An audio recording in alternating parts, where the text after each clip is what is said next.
ازيك عاملة ايه؟ النهاردة أول حلقات برنامج أنامل صغيرة. النهاردة جاية أقولك إن انتي بداية كل البدايات اللي بتقدميها لطفلك أو أطفالك، سواء انتي أم أو مدرسة. انتي بداية كل بداية، وانتي أحلى حاجة في حياتهم. انتي اللي بتديهم كل حاجة، انتي اللي بتعلميه يحس بالأمان، يحس إنه محبوب، يحس إنه مسموع. كل مرة بتطبطبي لما بيكون زعلان، وكل مرة بتسقفي لما بينجح، وكل مرة بتقولي برافو. بتبني في قلبه حجر من شخصية جديدة مستقرة. اللي بيشوفه في عينيكي بيصدقه. لو لقى حب هيتعلم يحب، ولو لقى صبر هيتعلم يصبر، ولو حس بالأمان هيديه لغيره. انتي البداية وانتي الأساس. كل لمسة طيبة منك بتعيش جوا سنين. والأطفال أنواع وشخصيات، كلهم مختلفين، وكلهم فيهم حاجات حلوة كتير. علشان كده النهاردة أنا جاية أتكلم معاكي عن الطفل الزنان، اللي ممكن يكون شوية مرهق ليكي. بس النهاردة أنا جاية أتكلم عنه بمنظور مختلف، يمكن تغيري نظرتك. عارفة انتي الطفل اللي على طول بيزن؟ ليه لأ؟ وأنا عايز دي، وليه مش أنا؟ وإزاي؟ وطب أنا عايز، طب مش عارف ايه. ساعتها بتحسي انك هتنفجري، صح؟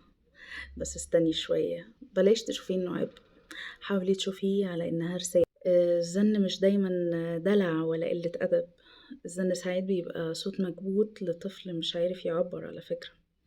عارفة انتي الراجل الكبير اللي عمال في حاجة في دماغه، وعمال يجيب كلام من هنا ومن هنا علشان عايز يعبر ومش عارف؟ هو ده بالظبط زيه زي الطفل. بس الطفل هنا ما عندوش لغة، وعشان كده هو مش عارف يعبر، فبيبدل ده. ساعات بيبقى محتاج يقول أنا تايه، أنا عايز حضن، أنا بس محتاجك تشوفيني. جربي كده لما يزن تنزلي لمستواه وتقولي له حبيبي أنا سامعاك، بس أنا مش قادرة أفهمك وأنت بتتكلم بالطريقة دي. جرب تقولي بهدوء، وصدقيني مرة في مرة هتفرق. جربي تعملي له لحظات خاصة بيه في اليوم، إن شاء الله حتى 5 دقايق. تسأليه حبيبي أنت عايز تحكي لي حاجة؟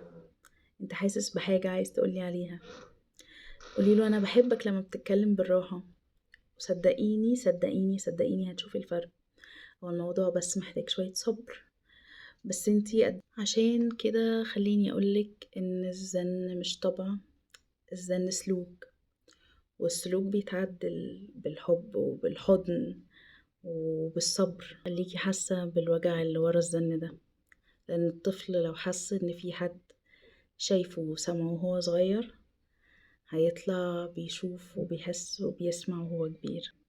لو وصلتي معايا لحد هنا وعجبك المحتوى اللي بقدمه، ياريت تعمليلي لايك وسبسكرايب، وتكتبيلي في الكومنتس الحاجات اللي حابة تشوفيني بتكلم فيها المرات الجاية. باي.